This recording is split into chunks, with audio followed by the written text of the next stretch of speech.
அவங்களோட சேர்ந்தீங்கன்னா ஆடு வெட்ட போகும். நீ என் கூட சேர்ந்தீங்கன்னா என்ன செய்யலாம்?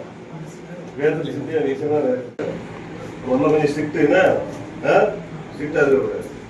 ஆம்பளை பையன் தான் ஸ்ட்ரிக்டா இருக்கு.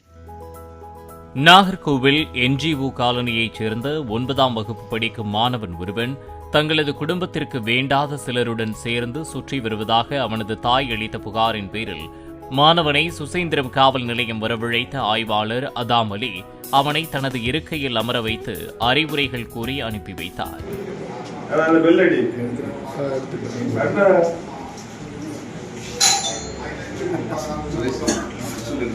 ஒரு பேப்பர் கொடுக்க ஒரு விஷயம் சொல்லிட்டு எழுதி கொடுப்பாங்க. இனிமேல் பெரிய பையன் கூட சேர மாட்டேன், அம்மா பேச கேட்பேன், அப்படின்னு சொல்லியிருக்கான். அதான் அந்த பையனால எழுதி கொடுக்க சொல்லுங்க. எழுதி கொடுத்து அவன் பெரிய ஆள் ஆயிடுவான். சரியா? நல்லா இருக்கா? அது எப்படி இருக்கு? நல்லா இருக்கா? ஃபீலிங் எப்படி இருக்கு? எப்படி இருக்கு ஃபீலு? இன்ஸ்பெக்டர் ஆவேன்னு சொல்லு. இல்ல பெரிய என்னோட பெரிய ஆள் ஆகும். சரியா? தலைவர் போட்டோ எடுக்க அவன் இல்லை தெரிஞ்சிருவான். அந்த சேர்ல உட்காந்துட்டாங்களா? நல்லா இருக்கா? நீ அவங்களோட சேர்ந்தீங்கன்னா ஆடு வெட்ட போகும். நீ என் கூட சேர்ந்தீங்கன்னா என்ன செய்யலாம்? வேதத்தை சிந்தியா நீசமா ஒன்னும் கொஞ்சம் ஸ்ட்ரிக்ட்டுன்னா ஸ்ட்ரிக்டா இருக்கு. சரியா? ஆமா.